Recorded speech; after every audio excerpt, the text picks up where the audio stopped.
Welcome.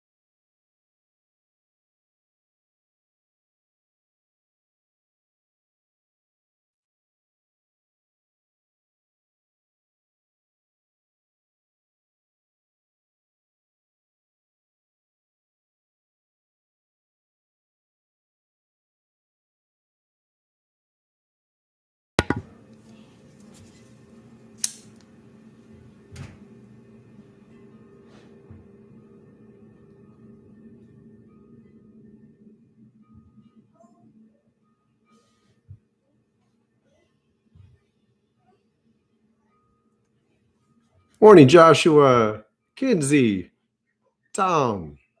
Thank you for being here.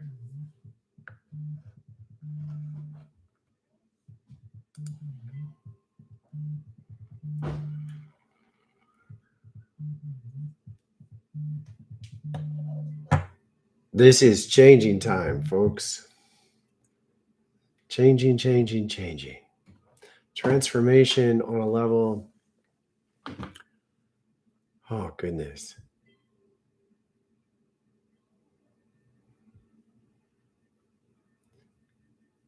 There is a choice available that it's important you understand before you can make it well.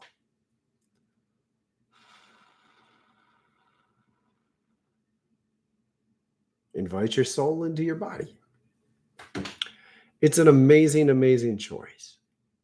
It's an amazing choice. Really, the power is in the invitation, but you can't just say, hey, want to come over? It's not enough. It's a much bigger choice in that, and the power that catalyzes the success of this is very, very intimately woven with the passion you put into it. I need a little more of this.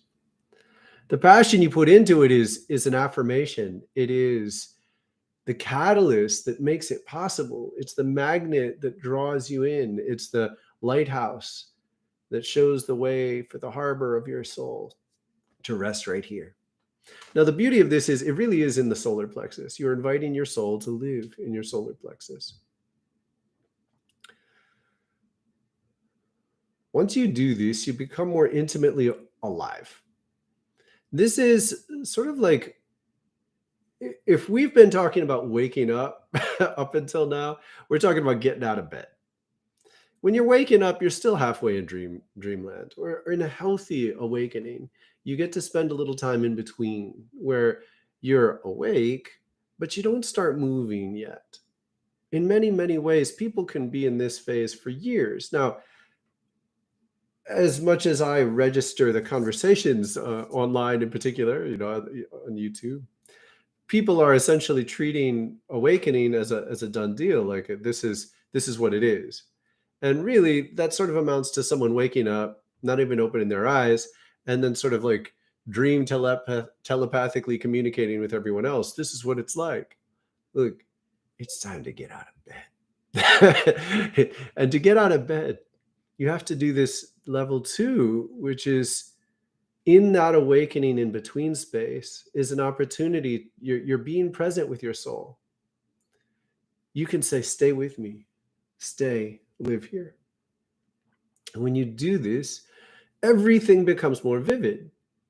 This can be a slow transition or it can be sudden. It's different for different folks. But the vividness involves essentially activating a life as it's meant to be. The possibility of this is tangible, present here. And it depends on you being willing to make, goodness, let's see how to put this in words best.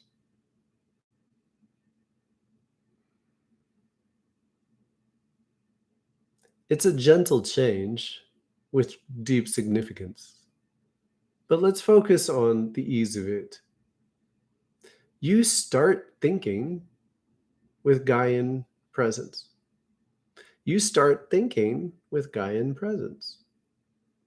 Now, unbeknownst to you, most of your life has almost invariably been spent thinking in what is essentially a karmic presence. So there are many karmic minds. You were born into your family and community, and the center of the mind you were born into was karmic.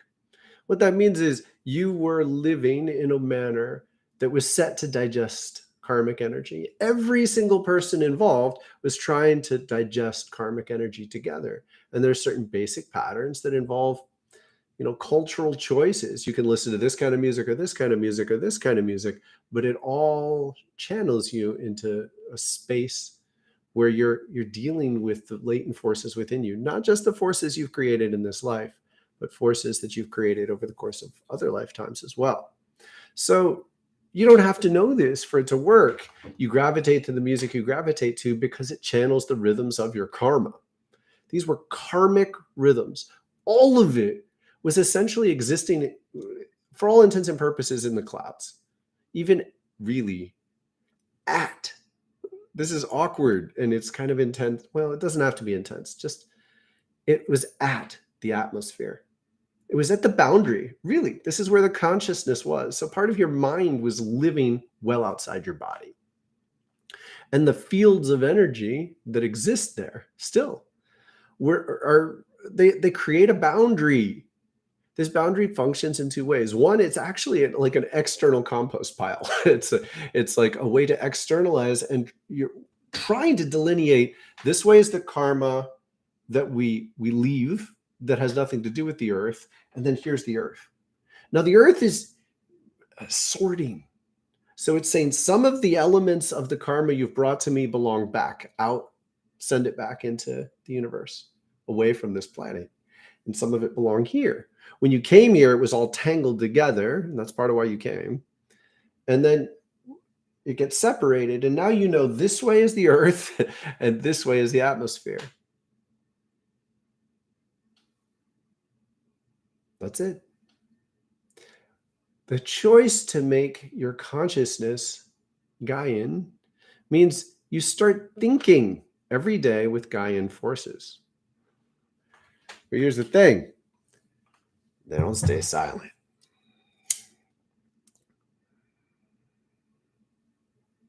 This is cedar. I've been getting the guidance to burn some cedar because there's some, for all intents and purposes, evil that's been around here that I don't trust. Oh, wow.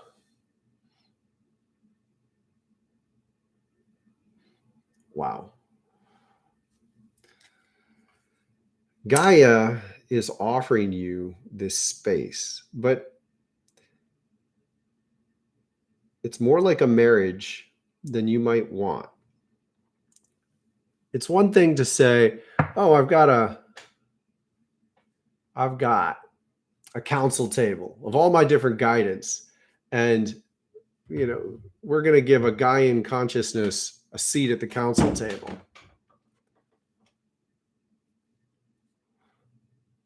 That's one thing. Oh man, this is really working. Forgive me for the awkwardness and thank you for your patience moving through something.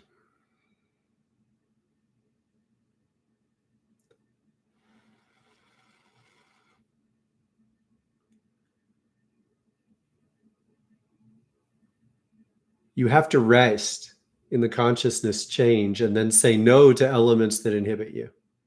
It's a dramatic change from sitting at a council table with a number of different advisors, one of whom is Gaian.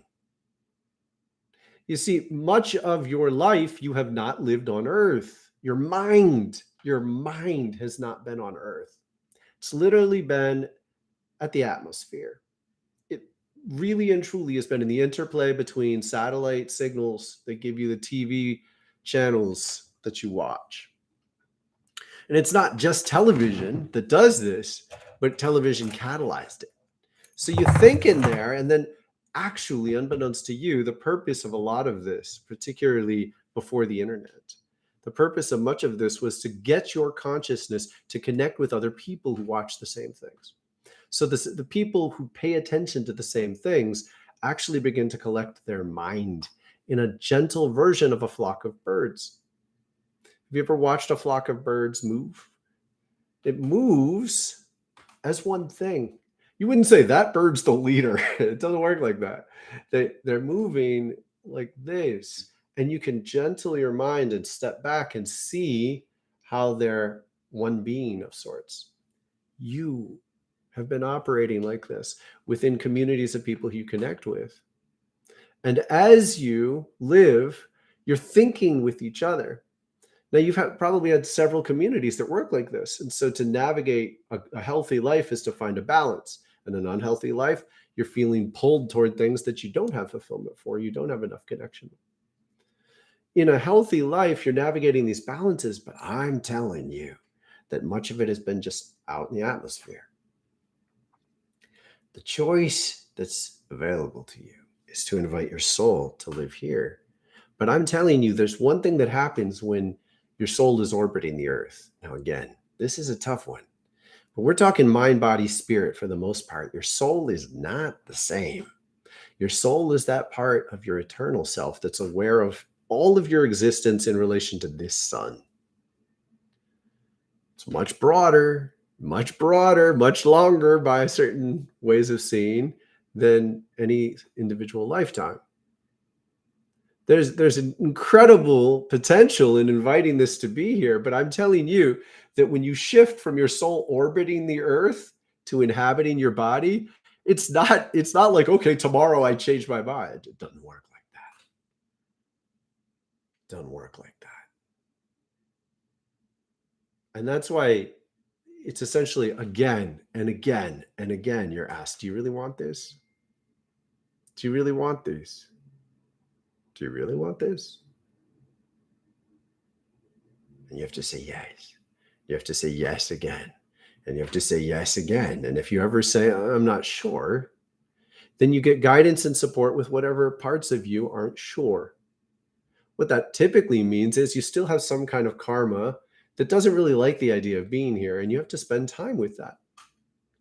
One of the simplest ways to do so is to try to delineate, like, where's the connection?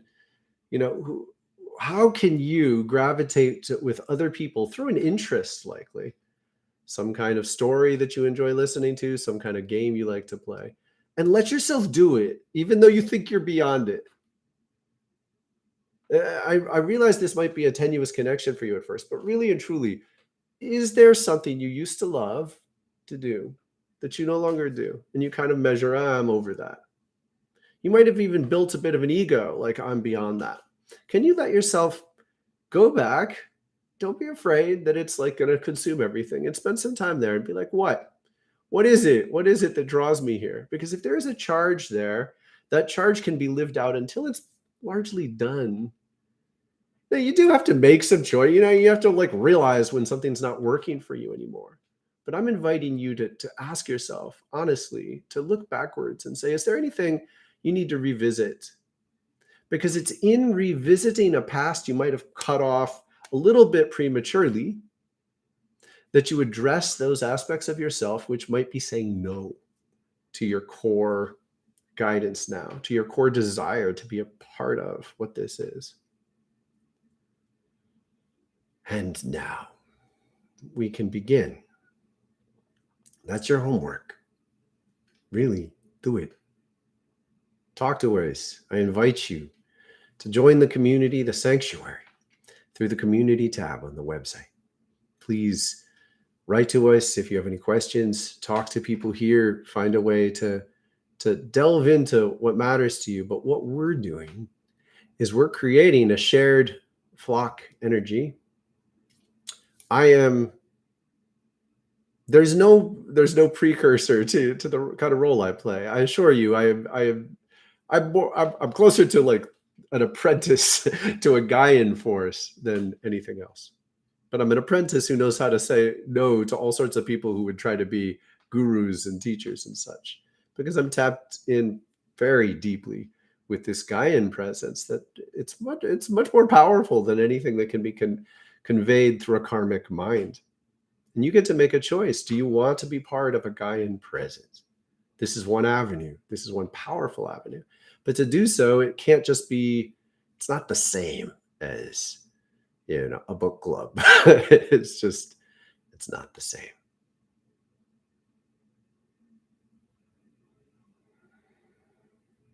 Okay. I've got some things to share. To become fully present here, you need to recognize how life here works. You need to have more of an understanding of it. You can access this understanding in a variety of ways. The most important is to be a part of it. Get outside. Touch the earth, feel the wind, sit with fire, breathe more deeply, swim. Get outside when it's raining. We can't say these things enough.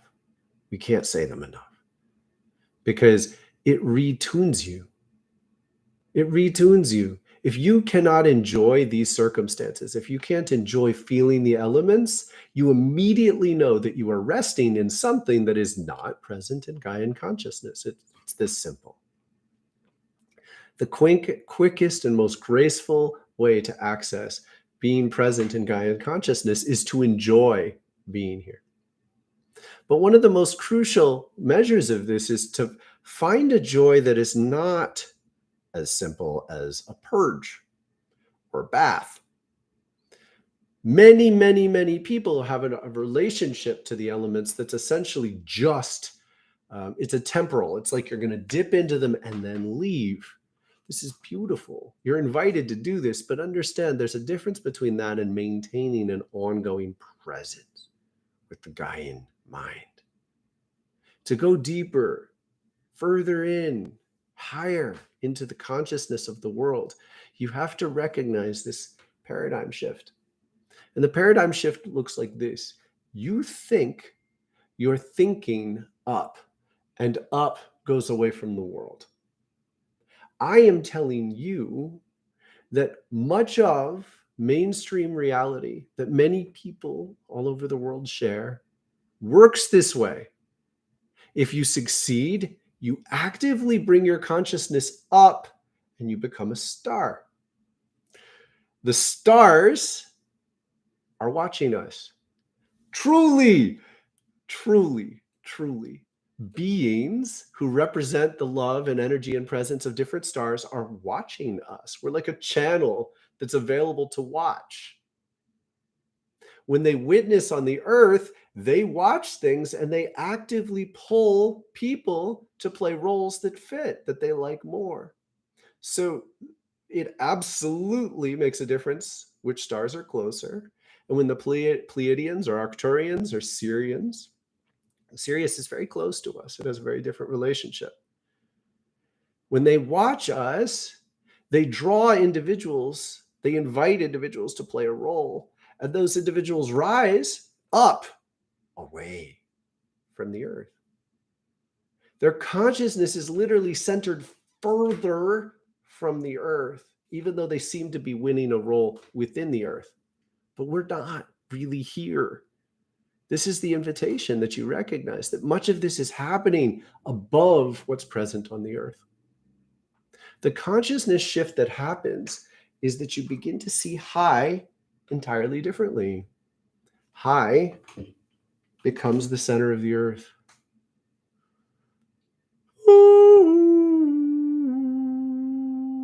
And you don't give a shit what the stars think anymore.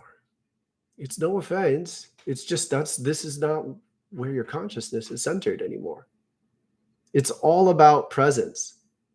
It's an entirely different field. It's not another game or another show amidst the other shows and the other games. It's the one shift that you get to make. And in order to fully make it, your soul has to decide to divest. And it's like getting married. And the reason it's like getting married is because you're not maintaining the option of saying, maybe I'll go to Sirius next. Maybe I'll go to Polaris next. You're not holding that anymore. You're just completely, you're not going to think about that. Now, you didn't know you were thinking about this, did you? How many of you knew that you've been thinking about this? Really? Most of the mainstream stories, most of the channels on television that have translated into internet sites, most of the popular trends are all about these choices. When you gravitate towards a certain kind of star, you really are gravitating towards a star. Really. That's okay. It's just an exposure for the most part. You're far away from making a commitment. But if you put your time into listening to one thing, you're not putting your time into listening to another. The choice to be present here is entirely different.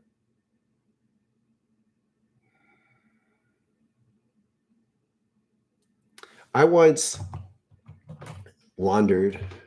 found myself in the woods in Oregon. It was pretty awesome. It was a beautiful, relatively remote place. And there was an area of land. It was several hundred acres. And the people who lived there were just, they were like nature spirits. Their houses, they were just exquisitely crafted. Like beautiful tree branches were polished and like built into railings, and like it was a fairy tale village. They gave us food and showed us what they'd created over the course of several decades. And he told me a story. He said, the man who was ushering me around said they'd come here in the early 70s, and they just stayed. It was like a party that was lasting for weeks, months. And after 3 months or something like this, of people just camping and just being hippies, they started a fire. And it was a pretty bad fire.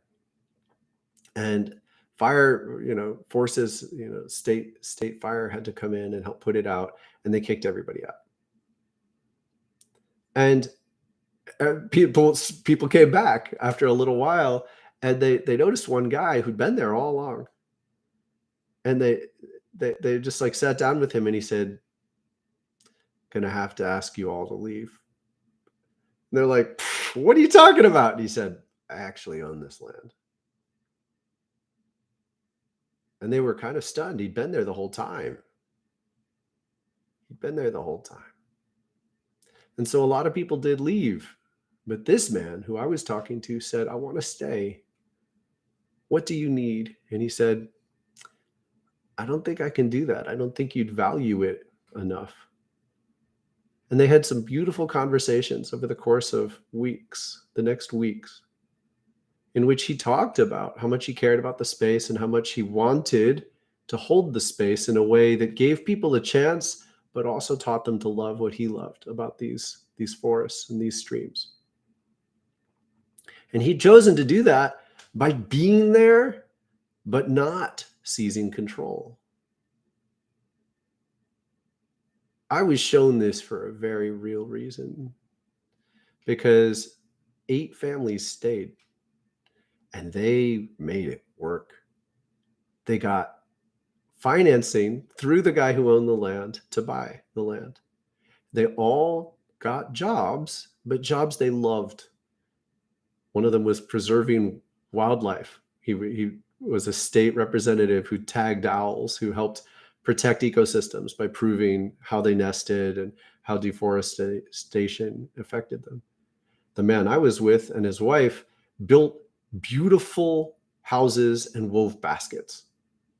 And they made a deal with this guy that enabled them to choose paths where they were creating and generating income, but they were only doing things they loved. And that's what he wanted for them.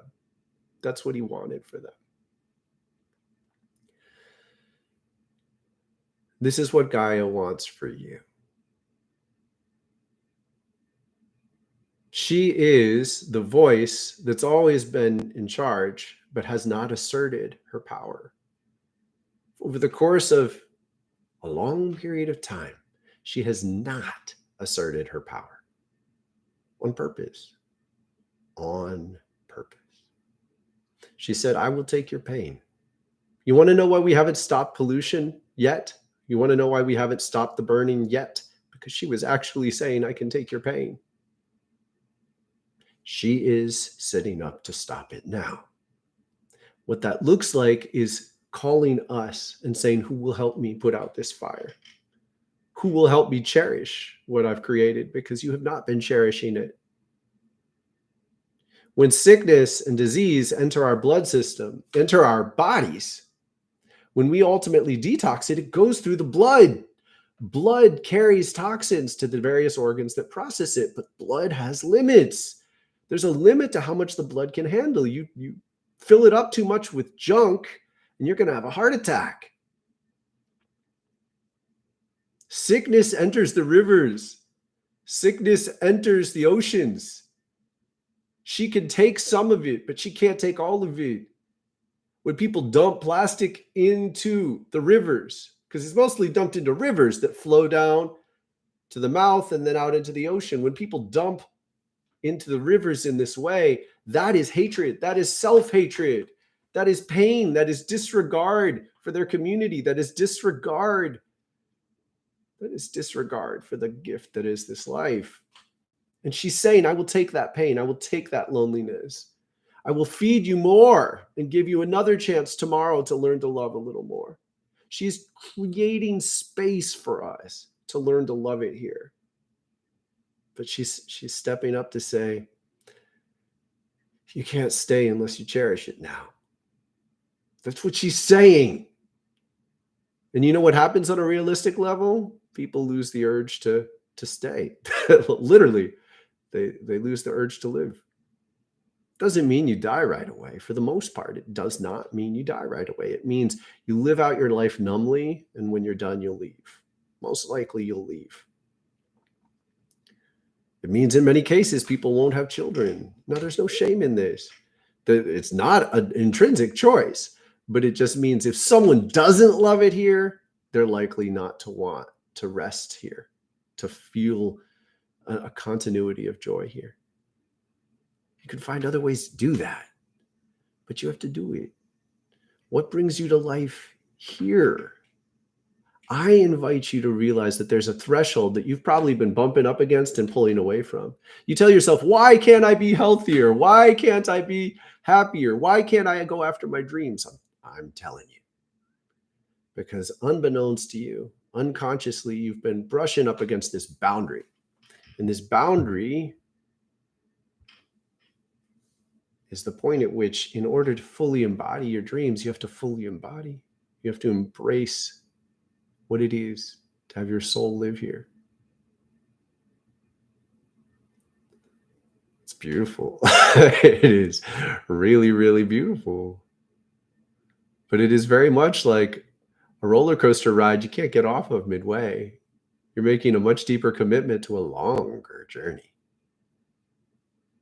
Because when you love, when you weave your love and your like, when you breathe it, and then you breathe it more deeply, and you breathe it more deeply, you could be like someone, like a lover. You're having a love affair, and you start to, like, you feel in the heights of making love. It's like, oh shit, I never want to leave you, and then you pull away.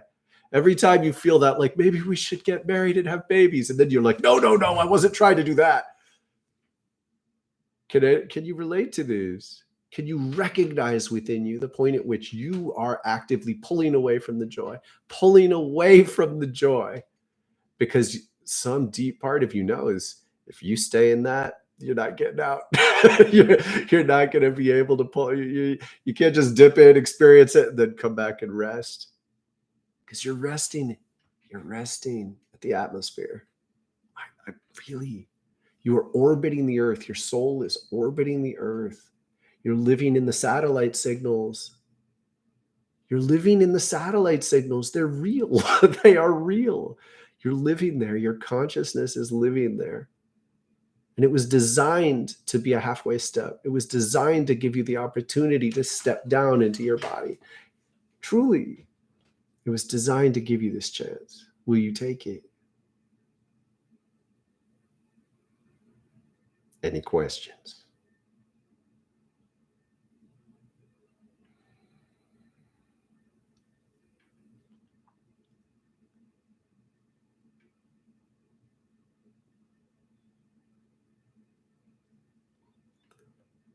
Good morning, Angie.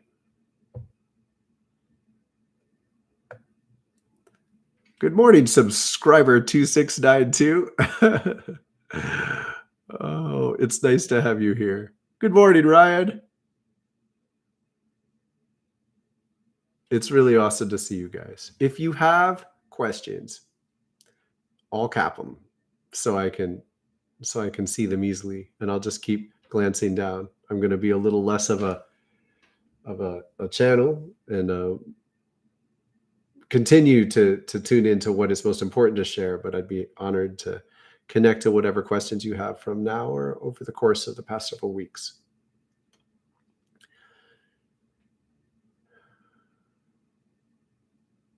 There's a beauty and an elegance to living this vividly. And it starts in feeling.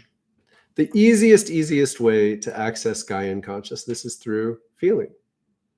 And so the real direct one is to be with your body. The elements, I kid you not, get your feet in water. How many of you live near a creek that you could walk in? We have a creek 2 blocks away. Not so many people walk in it, but we do. Be with the elements and breathe in your heart. This is where to begin. I just saw an all cap and then, oh, here we go. Oh, that was Kinsey's example. Thank you, Kinsey.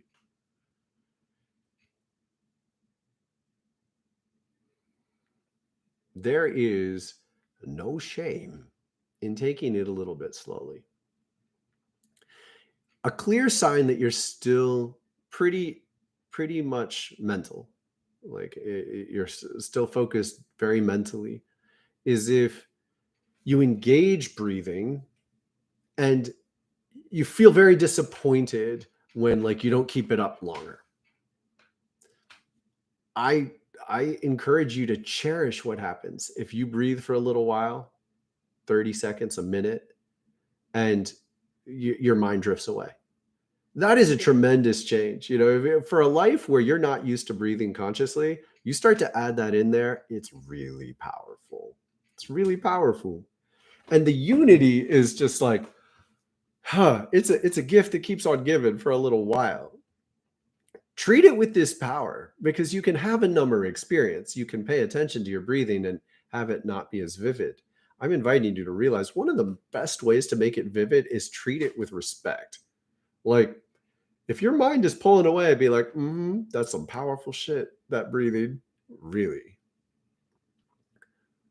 So we're going to breathe for a minute pretty soon. We're going to breathe for a minute together. And it's a very, very active step to inviting a unity, to inviting a harmony. And in this harmony, I'm going to ask you a question at the end of the minute. Ready, set, breathe in your heart.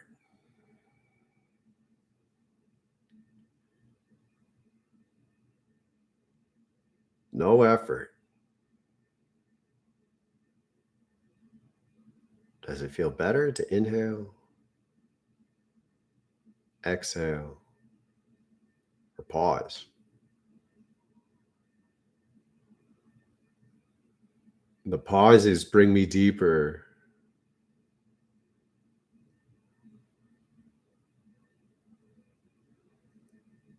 Gather focus. And then the strength of an inhale will just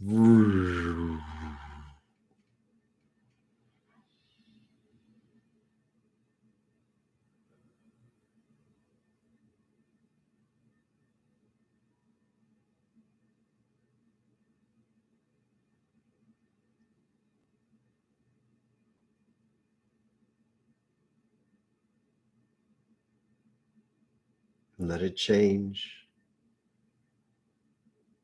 Let the change bring you deeper into yourself.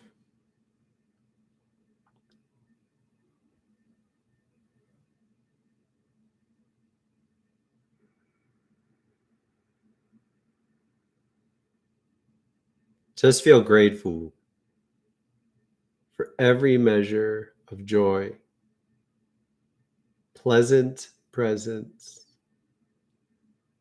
you find and create in this way. And see if you can breathe a little deeper in a way that's natural. You're helping it without strain.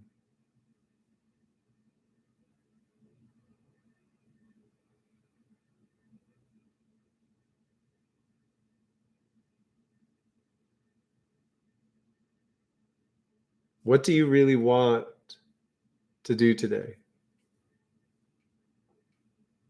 What's one thing you really want to do today?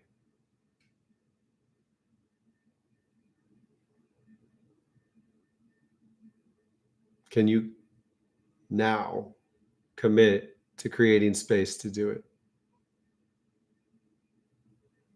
Not only will you create space to do it, I want you to focus on it. Whatever else you have to do, I want you to create space to focus on what you've chosen to say yes to.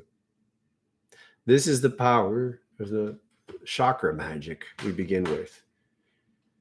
Seems simple.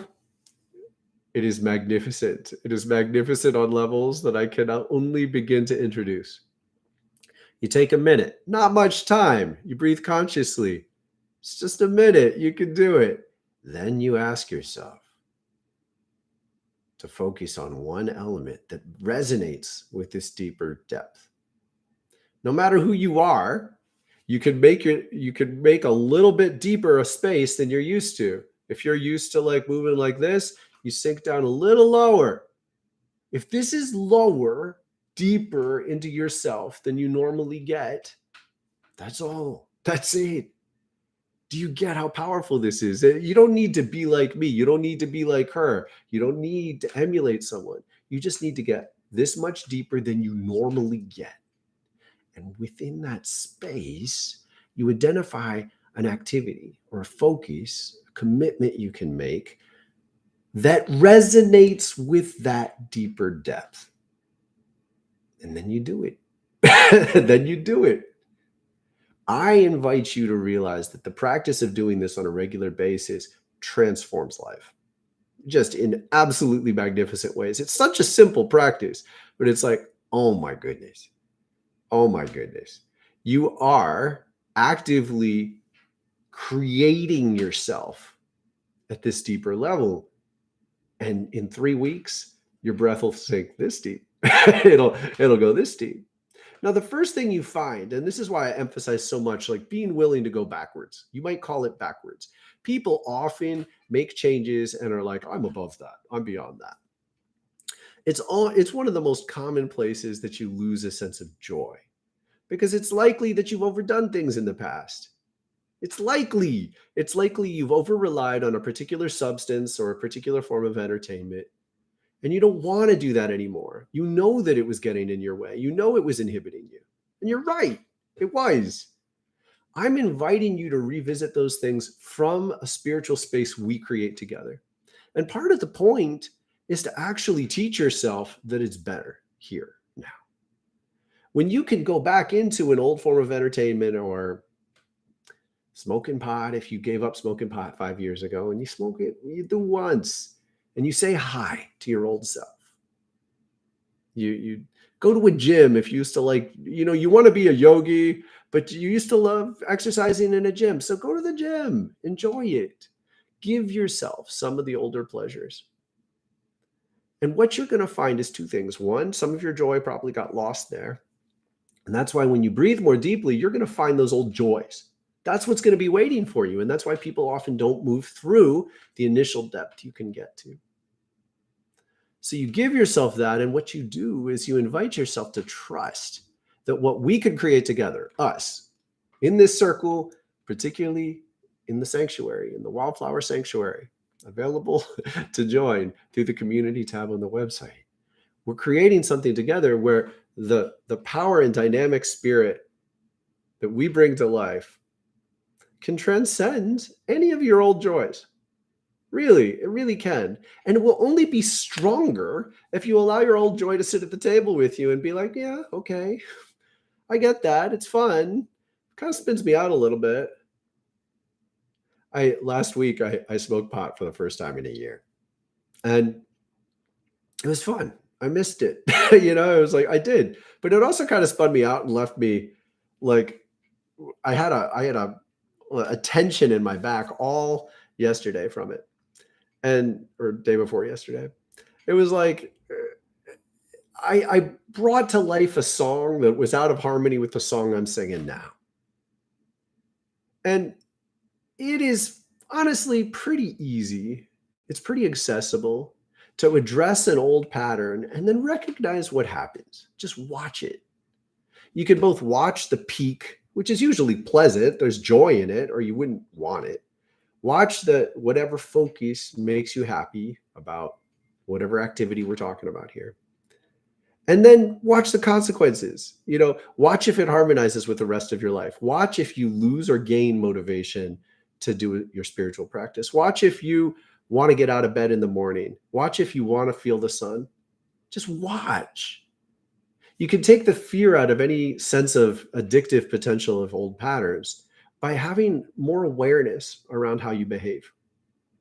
When you put more awareness into it, you start to recognize the impacts in a way that makes it this much easier to say no again. My sense is, honestly, just restrain it.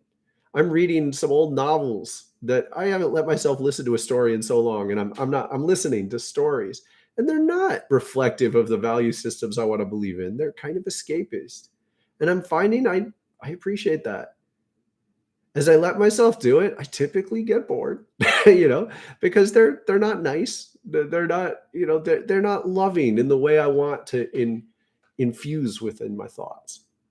But it gives me an escapism that feeds the little boy in me, and that's okay, because ultimately it's like the little boy doesn't like it when you take his teddy bear away, or girl. The younger part, the kid part of you wants to feel like they have a choice. They're not being forced to be serious spiritual.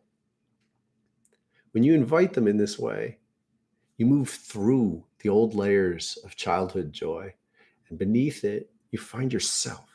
You get deeper into you. And in this, there are joys that just transcend anything you used to feel. Being present in your life in a way that makes the normal activities you might engage in so much more inherently beautiful. This is a goal. We're doing our best to carve paths into it.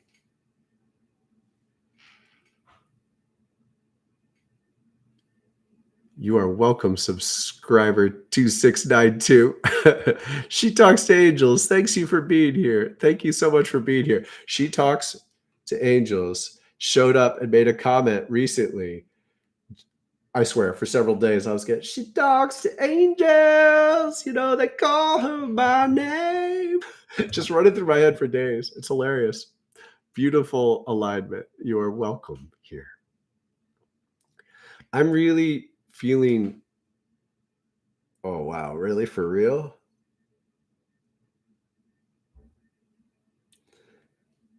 Okay.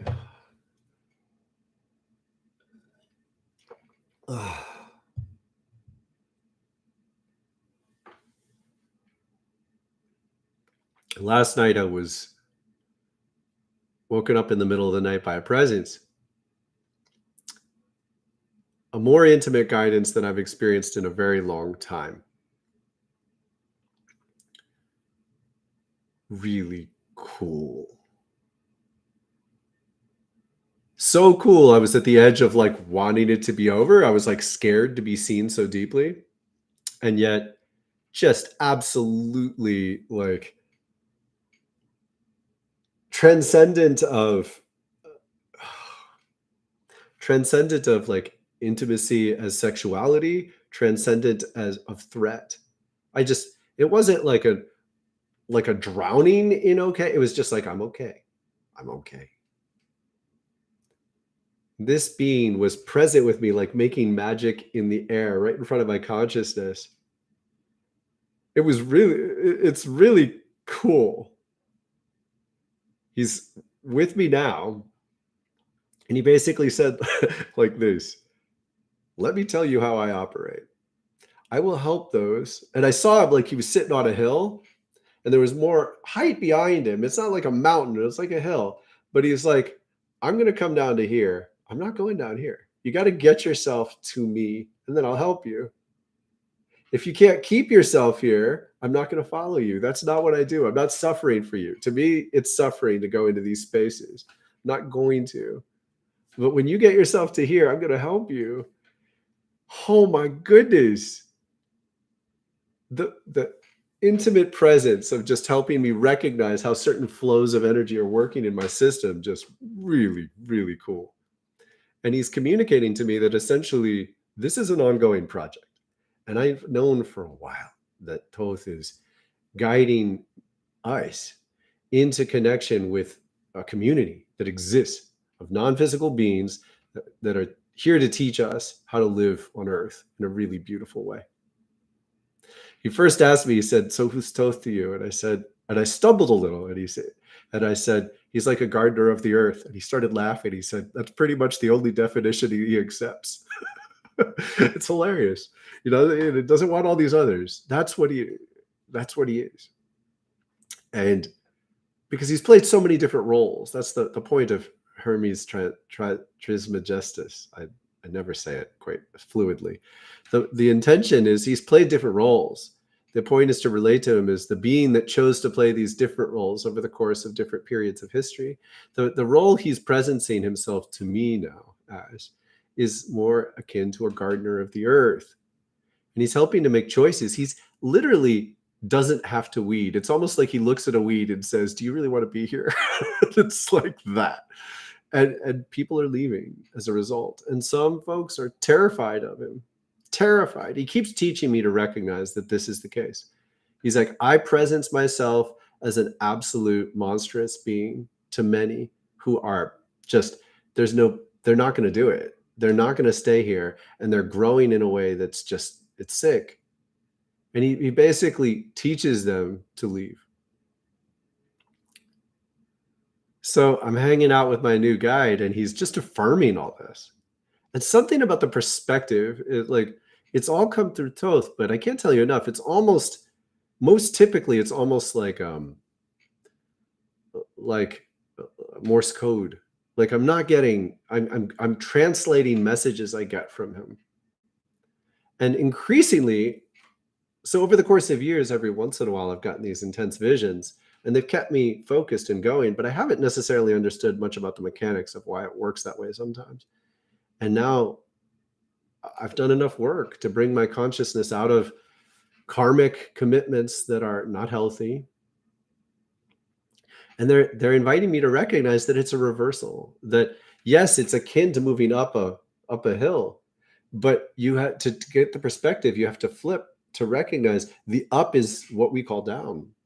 The up is into the consciousness of Gaia. The peak of the Gaian mountain is the center of the earth. There's a real consciousness that works this way. And it's far more vivid than this star-driven media world that many people are thinking in. It's not yet another story among all these stories. This is the owner of the land waking up to say, yeah, by the way, you guys are going to have to leave. You're not respecting this place enough. And to be present with her, you really have to stop caring how all these other stories witness you.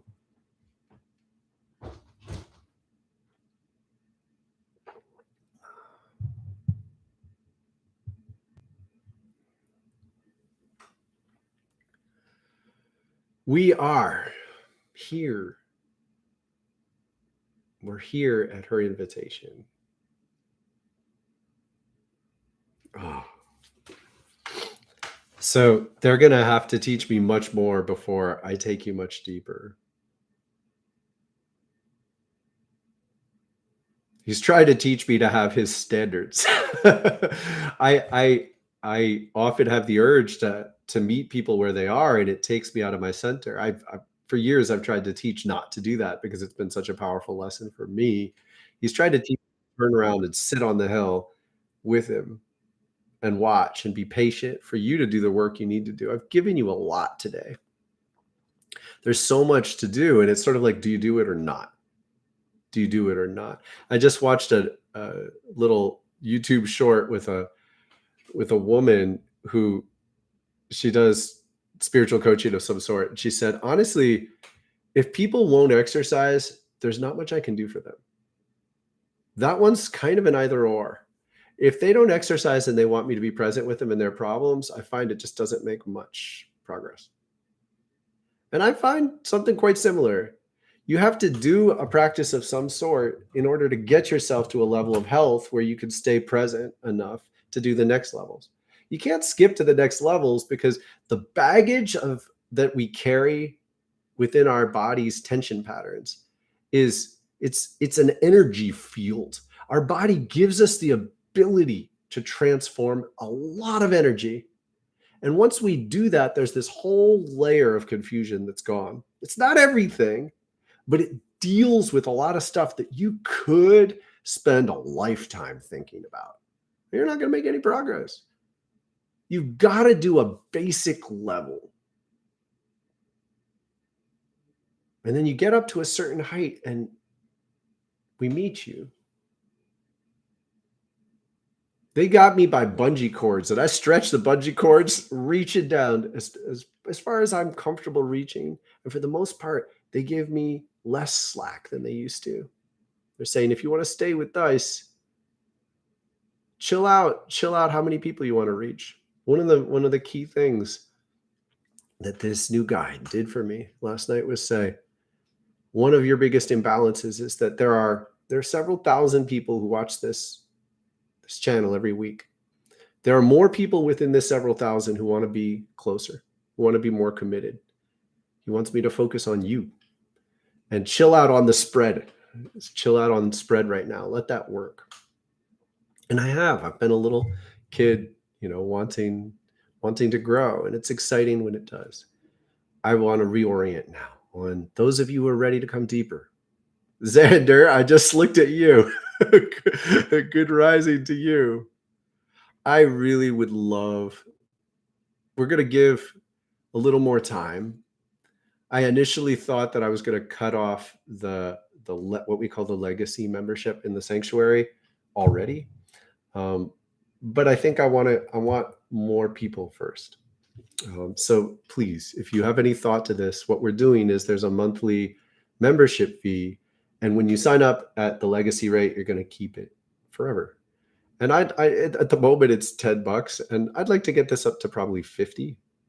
I don't know how long. I'm not going to speculate, but because we're going to do more and more and more to make it like group therapy, yoga teaching, active meditation guidance. Like we're going to add layer upon layer over time. So it'll be much richer by the time that works. But everybody who starts now keeps now because you're a part of making it real. I want to focus more on the commitments. Those of you who are ready to make such commitments and inviting you deeper, because I know I speak to several dozen of you who aren't tapped into each other yet. And you need it. You need more support to stay in the consciousness you create. Many of you are quite successful in your lives. I've talked to a lot of people who do well in your different careers, a broad range of interests.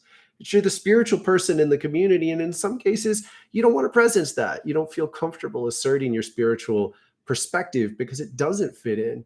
And what that means is you need more help. You need more help to stay present in your spiritual depths and the dimensions that you've created for yourself, because you're getting pulled out of it in order to succeed and relate to people in the ways they're used to you relating. And people like you carry a degree of a curse because you're beautiful, you're dynamic, you're charismatic. But in many cases, people love you for being who you are to them, but they don't really want to do the work to go deeper, to recognize where you're sourced. And because they're not willing to do that work, you're suffering from a similar challenge that my guides are teaching me about in myself. You have to restrain the urge to meet people in the beauty they give you, because they're not seeing you as you are. They're seeing you in a positive way. They're feeding you something like, wow, you're cool, you're dynamic, I believe in you, I respect you, but they're not willing to go nearly as deep as you are. So you need more support. Admit it. You need more support. And because you, particularly because you have a lot of people around you who aren't likely to start meditating or doing yoga or talking with you about all manner of natural magic, you need to talk to people who are. So please consider coming deeper, joining us. Stephen, welcome here. Welcome here. I'm glad you have. What we're talking about is the community present through the community tab. It's called the Wildflower Sanctuary. You are wildflowers, all right? Let's be clear here, people. I love wild flowing people. I love people who are ornery and get annoyed at me. I love people who you keep yourself. I love people who you're intense, you're passionate, you've always explored on your own some, maybe you've always pushed the edge some, maybe you've always held back and seen the world in ways that nobody else could see it. You're unique, you're rare, but you love it. You love life here in a way that you haven't known how to share. I love that you flow with life in a way that may well overwhelm you, may well be difficult to channel, be difficult to comprehend and share with people around you. The wild flowing spiritual fire that wakes up in people like us is typically a little, you don't want to be brainwashed. You don't want to drown in someone else's thing. What we're doing is giving you a core support practices, in many cases, that give you space to be yourself, give you space to activate you and leave you with the question of what do you need? What do you need in the rest of your day? I invite you to stay present with this question.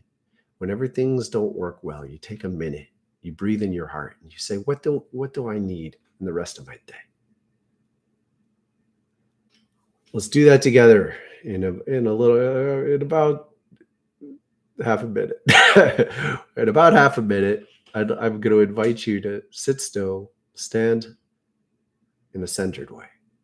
We're going to breathe for a minute, and then we're going to ask that question again. And when you imagine it, feel into the depth you create with just a minute of breathing. Cherish it. It's really amazing. Even if you think you're not getting as deep as you should, you're getting a little bit deeper than you were before. And in many cases, that's all you need to do.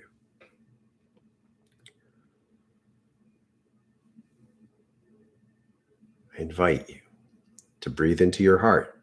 Put a hand here.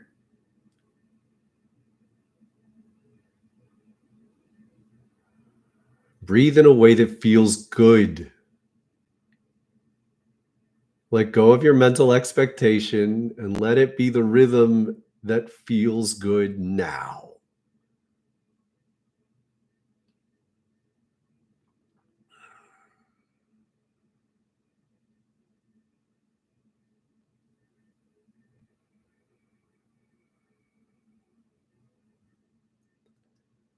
Let yourself pause whenever it's not flowing. Sense what you feel and allow your lungs to breathe life into these feelings.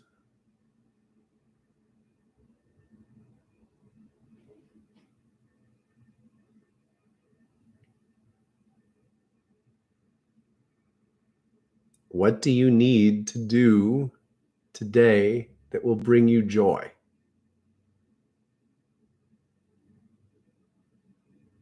What will bring you joy today? You need to do it. The true answer will help you feel your breath with your heart. What you think will take you away from your heart. We want what you think to align with what you feel in your heart. What can you think that aligns with what you feel in your heart? Ooh.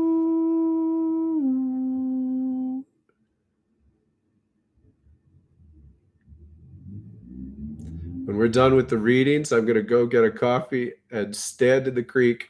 I'm going to stand in the creek and turn to there's a There's a ledge, and I can put the coffee on the ledge, and I'm going to stand in the creek with my shoes off and breathe. I'm going to do that later today. What are you going to do? You could do this if you're watching the replay, and you can tell us now or in the future. Type it, share it, because when you share your intentions, it makes them more real. Please share it. We will be shifting over to the sanctuary. Those of you who don't know about it, please learn, please find out. Wildflowerfire.com community.